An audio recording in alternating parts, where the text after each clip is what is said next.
Olá, seja muito bem-vindo a mais uma aula do curso de Cuidador de Pessoas. Como tema deste vídeo, abordaremos a história do envelhecimento. Não há idade específica na qual uma pessoa torna-se idosa, embora, tradicionalmente, ela tenha sido estabelecida como sendo de 65 anos, pelo fato de ser quando os trabalhadores adultos costumam se aposentar. A vida eterna está ao alcance de certas espécies. A morte não é obrigatória para todos os seres vivos na face da Terra, desde as condições do meio permaneçam estáveis. Um ser unicelular, ao se dividir, dá origem a duas células filhas idênticas. Estas formam 4, 8, 16, sem que se possa falar em envelhecimento e morte da célula-mãe. Certas espécies multicelulares assexuadas, como as anêmonas do mar, a sequência de envelhecimento e morte não é obrigatória. Esses organismos podem permanecer em aquários por décadas, sem demonstrar sinais de senescência. O envelhecimento, seguido de perto pela morte, surgiu na Terra com o aparecimento da reprodução sexual. Machos e fêmeas têm filhos, envelhecem e morrem. O envelhecimento, então, não faz parte de um programa genético universal criado para evitar superpopulação, como muitos pensam. O envelhecimento surgiu nas espécies que se reproduzem sexualmente, apenas porque as forças de seleção natural são concentradas na juventude. Com a maturidade, a pressão seletiva diminui progressivamente. Segundo a lei de Darwin, determinada característica individual persiste numa população quando ajuda seus portadores a sobreviver até a idade reprodutiva e produzir descendentes que a herdarão.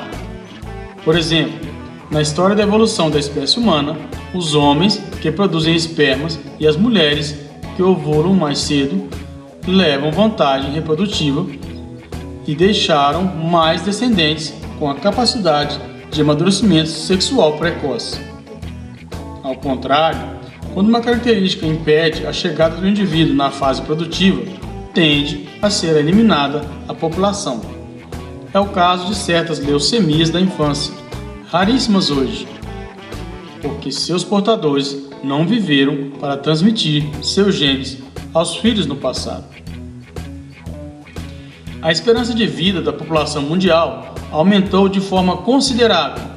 Uma criança do sexo masculino, nascida em 1900, tinha uma esperança de vida de apenas 46 anos, enquanto uma nascida hoje viverá provavelmente mais de 72 anos.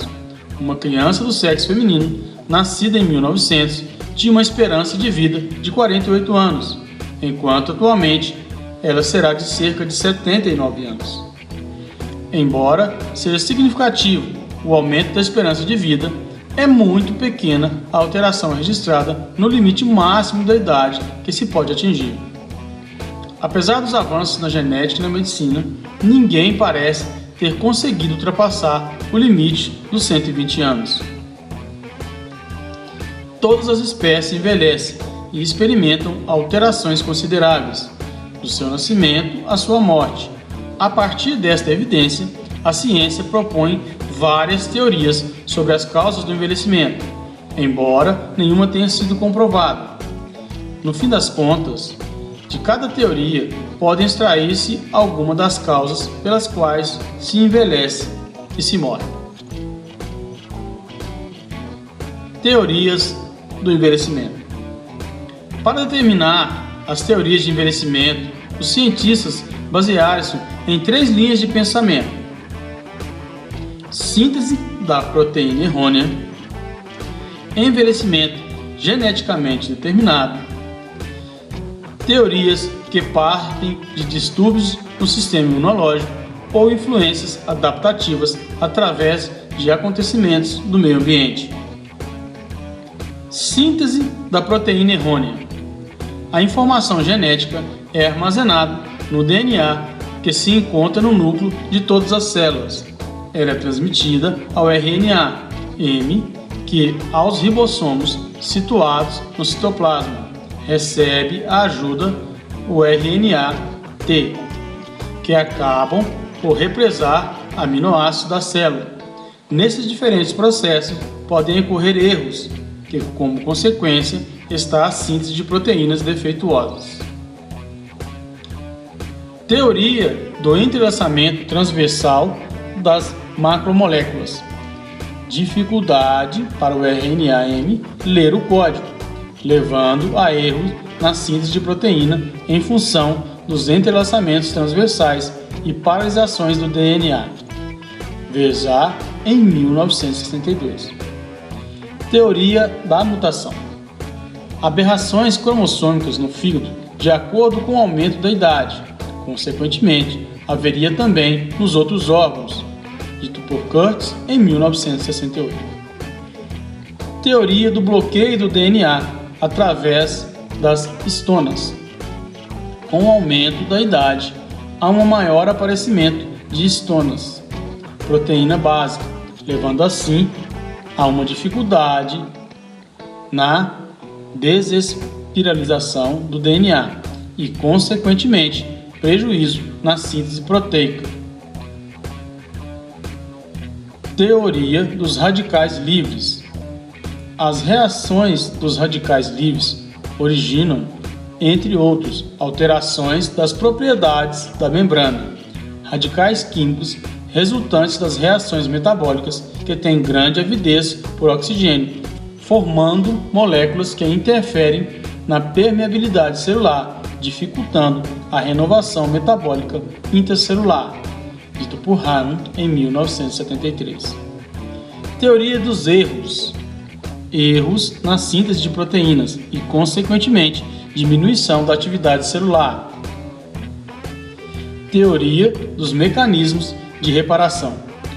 Distúrbios do mecanismo de RNA do DNA que são reparadas por enzimas especiais, como o aumento da idade, há dificuldade nessa reparação e, consequentemente, distúrbios na síntese de proteína e, portanto, o envelhecimento.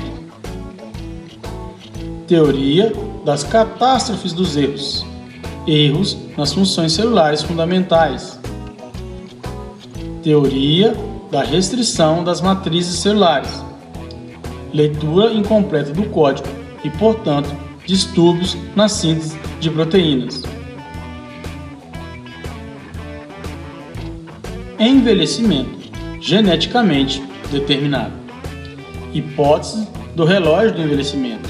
Os diversos relógios existem nos diversos sistemas, como também os seus programas estão expostos a influências internas e externas que podem acelerar ou retardar seu desenvolvimento. Fenômeno de Hayflick. Atividade miotótica, divisão celular dos fibroblastos permitem uma expectativa de vida no homem de 110 anos. Hipótese da morte programada. O relógio biológico que age periodicamente sobre o sistema endócrino. Erros no sistema imunológico e circulatório são responsáveis pelo fato de ocorrerem doenças fatais. Hipótese de programa Canungo. Admite a programação do crescimento, maturação, diferenciação e envelhecimento, através de genes que regulam cada fase da vida. A velocidade do programa pode se alternar não só através da modificação dos genes produtores, mas também por meio de transformação dos genes integradores ou reprodutores. Teoria de Cutler. O envelhecimento relacionado com a evolução admite que 3 parâmetros, expectativa de vida máxima, quociente de enfacialização, densidade de neurônios no SNC e consumo máximo de energia, crescem constantemente no desenvolvimento da raça. Segundo Cutler, o envelhecimento deve ser interpretado como um jogo mútuo desses mecanismos que asseguram a vida. Cutler, em 1982. Teorias que partem de distúrbio no sistema imunológico ou influências adaptadas através de acontecimentos do meio ambiente. Teoria da autoimunização. Com a idade, o organismo perde sua autoimunidade e assim são formados autoanticorpos que agridem os próprios tecidos. A consequência é o envelhecimento. Teoria do estresse. A sequência física da reação do estresse é a seguinte: fase de alarme, fase de resistência e fase de esgotamento. A teoria se baseia no relacionamento da fase de esgotamento com o envelhecimento, que se caracteriza por uma diminuição da resistência. Teoria da adaptação-regulação. Relaciona-se às alterações programadas com os distúrbios do aparelho genético e com as influências adaptativas através dos acontecimentos do meio ambiente. Alterações primárias nos genes reguladores causam uma reorganização quantitativa e qualitativa da síntese de proteínas, levando a um prejuízo na função da célula e de sua atividade, e com isso a distúrbios do metabolismo. Alterações corpóreas. Com o envelhecimento, ocorre uma alteração de vários aspectos perceptíveis do organismo. O primeiro sinal de envelhecimento talvez seja a presbiopia, quando o olho não consegue focalizar com facilidade objetos próximos, ou a presbiacusia, quando as pessoas tendem a perder parte da capacidade de ouvir as tonalidades mais agudas. Na maioria das pessoas, a produção de gordura corpórea aumenta em mais de 30% com o envelhecimento. A distribuição da gordura também muda. Não há uma menor quantidade de gordura sobre a pele e uma maior quantidade na área abdominal.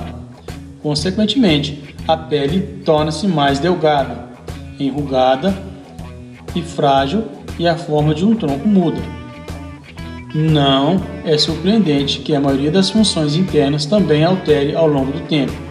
Em geral, essas funções atingem seu ápice um pouco mais dos 30 anos e em seguida sofrem um declínio gradual, porém contínuo.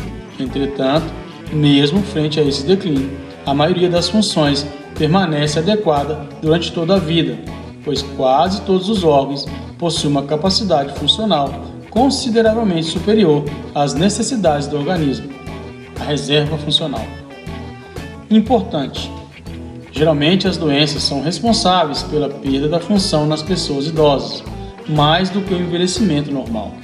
Mesmo assim, o declínio na função significa que as pessoas com mais idade estão mais sujeitas a efeitos adversos com o uso de medicamento, mudanças de ambiente, toxinas e doença. O declínio da função de certos órgãos pode afetar significativamente a saúde e o bem-estar do idoso. É difícil se determinar com exatidão quais alterações estão exclusivamente relacionadas ao envelhecimento e quais são decorrentes do estilo de vida do indivíduo. Um estilo de vida sedentário, uma alimentação inadequada, o fumo, o abuso do álcool e de drogas podem causar danos a muitos órgãos ao longo do tempo, frequentemente de forma mais intensa que o processo de envelhecimento.